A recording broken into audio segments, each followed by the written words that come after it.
Who should you pick for your 50-50 loss in the new Honkai Star Rail 3.2 update? Today, we're going to talk about it. Should you pick Blade? Should you pick Seele? Or should you pick Fu Xuan? Boys, today we are going to get straight into it. If you enjoy these types of videos, make sure to subscribe to the channel, as only a small percentage of you are actually subscribed. But regardless, today we got a new mechanic to talk about. If you don't know, in the recent Honkai Star Rail livestream, they announced a new warp mechanic. Something which is really interesting, which we haven't seen before.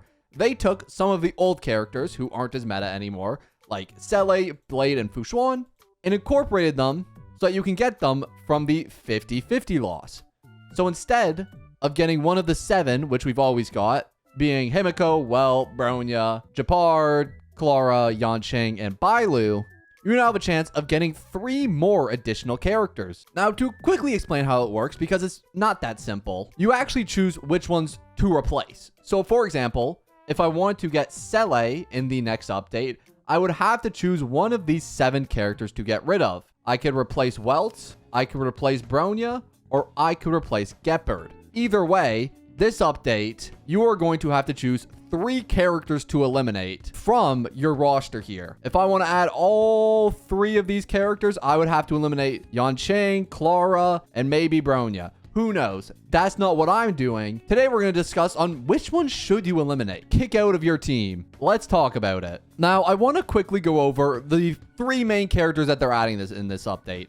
Let's start with Seele. Seele is a character who nowadays most people would consider objectively a pretty bad character comparatively to the rest of the characters in Honkai Star Rail. However, she still has her niche uses. She's definitely not a bad character if you're coping, and she does have a cool sight, but she has a very bland kit when compared to the rest of the characters in Honkai Star Rail. It's really just normal skill. Ultimate is also just quantum damage, normal attack. Talent just gives her an extra turn after defeating an enemy. And honestly, that's essentially everything in her kit. It was one of the most meta kits in the whole game back in 1.0 when you paired it with Bronya and you had the infinity cycles. Nowadays, it's not that strong. However, what I do want to say about Seele is you can still beat all endgame with her. In fact, people have done it. Now, keep in mind, this is the 1% of players, but believe it or not, people are still 0 cycling with E0 S1 Seele like every day. Someone did it 4 hours ago. 0 cycled with a team of Seele, Trailblazer, Tengyun, and Pela. People are doing this. So at really high investment, and if you're really skilled at this game, you can make Seele work. It just takes a lot of investment. So if you're really invested on her as a character, I think you can make her super good. You just need her to get her on a 5-star strong light cone, preferably max out all the traces, get really high tier relics, which will cost a lot of your time. But if you just love Seele, hey, why not? And you know what? If you already have a Seele and you want her Eidolons, these aren't terrible.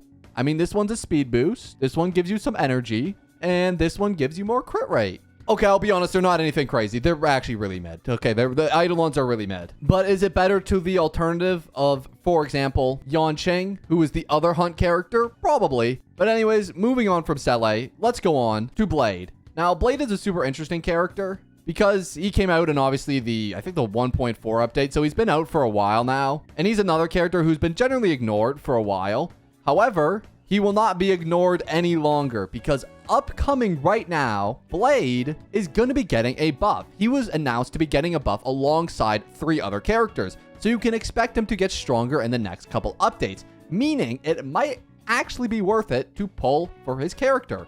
If the buffs are something really crazy, Blade could become a really, really overpowered character. Now, obviously, it's all speculative and we don't know how powerful the buffs will be, but we do know that he's at least getting one, which I think makes him more worthwhile than a lot of the other characters are on this 50-50 loss, because he's the only one with the potential to really get better. I don't think they'll buff Fu Xuan. Seele maybe, and I sincerely doubt that they're going to buff any of the standard 5 stars. That probably just won't happen. So I think Blade is the one with the most likelihood of getting better in the future, especially with the way the game is going right now. With a lot of these more HP-focused characters like Tribi, for example, My Day, and a lot of the recent updates have really revolved around HP. Even if you just look at the recent Forgotten Hall, the latest Forgotten Hall has a passive which increases max HP, and restores HP, which is good for a character like Blade. So theoretically, if it keeps going in this direction for a little while, at least currently, Blade should be pretty good.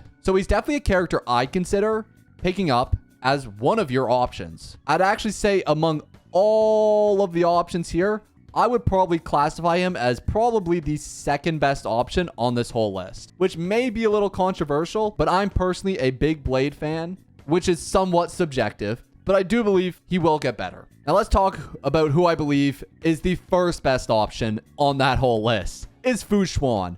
Now, Fu Xuan is a character who has also been power crept, like every character in Honkai Star Rail. The sustains coming out nowadays are just objectively a little bit better for her. And Venturine, a little bit better than her. Even Gallagher, you could argue, is a bit better than Fu Xuan. Lingsha definitely is. And then Luocha and Hua Hua, I probably put in like the same tier.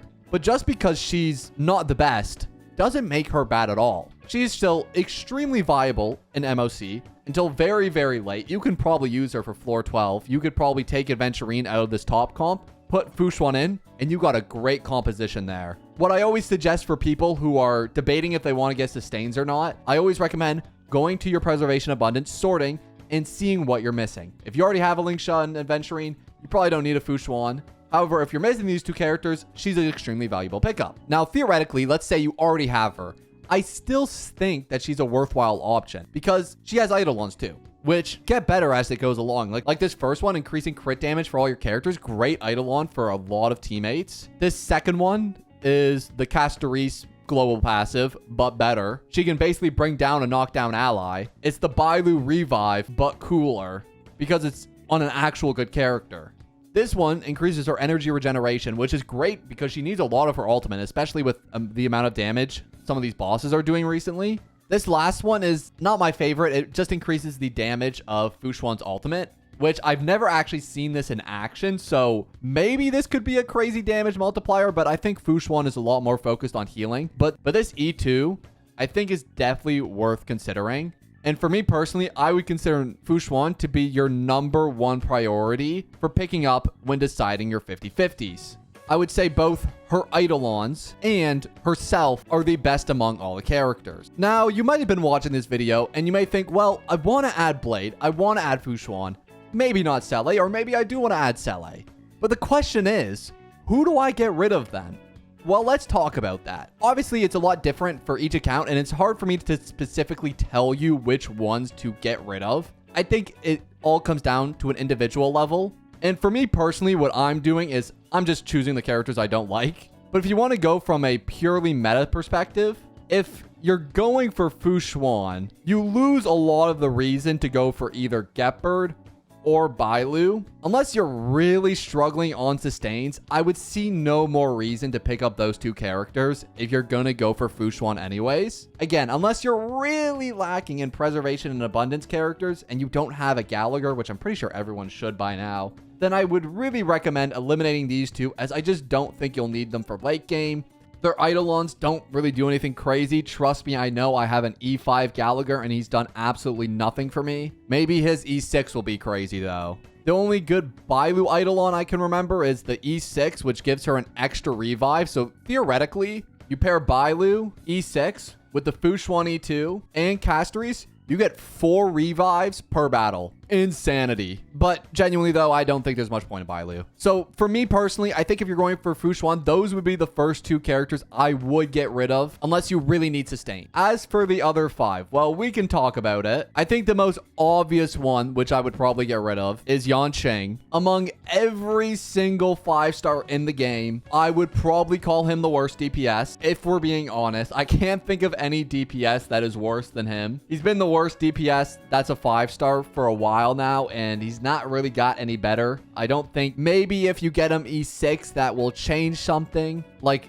E4 gives res pen increase, get a bit more energy regen with E2, but it's not anything that's going to make him like a crazy DPS. That being said, at high investment, just like Seele, you can still make him work. In fact, I personally know that's probable because we did an account review on a Yanqing main just 2 weeks ago, and with no knowledge of how to play this team at all, and not even really knowing what I was doing, I got a 5 cycle with a Yanqing main team, and it was absolutely insane. Crazy video. You should watch this, by the way. So again, at high investment, he can work. It's just you would have to like absolutely love the character and adore him to all means. So much so that you would be willing to give him every last light cone you have, every last material, every last relic, and then he can work. So from a meta perspective, I think those would be the 3 characters I would eliminate. Purely meta speaking, Clara, Bronya, Welt, and Himiko all have their niches. Obviously, we know Himiko is super good in pure fiction. Welt is debatably a better sustainer than both Bailu and Gepard. That might not be true, but he does a lot more stuff for your team, provides a lot more damage than both those two do, and has the potential to slow the enemy, which I think is a great debuff. Clara's lost some of her use, but she's still good in a lot of content, specifically when you're running her with follow-up teams. Like I like to use her with Fei Zhao a lot, is one of my favorite teams, pairing those two together. Sometimes I use her with Topaz and other follow-up teams where Svarog gets a lot of shots off. Bronya, overall great support. Among these 7, I think she would reign as the supreme overlord, being the best among them. Still can universally work in most teams, although power crept by both Sparkle and Sunday, she is still a super good character. Get her little light cone, restore some energy, get a lot of speed, crit damage. Bronya is a super easy character to build. And those, I think, would be all my recommendations for the upcoming update. At the end of the day, it is your decision. I spoke from a purely meta perspective, but at the end of the day, you do what you want to do. And honestly, most of these characters really won't change much for your account because most of them are super niche nowadays. But regardless, I hope this video did help you out a little bit. If it did, I really appreciate a like and maybe subscribe if you could. But regardless, that's going to be the end of our video for today. And I'm going to see you all in the next one. Peace.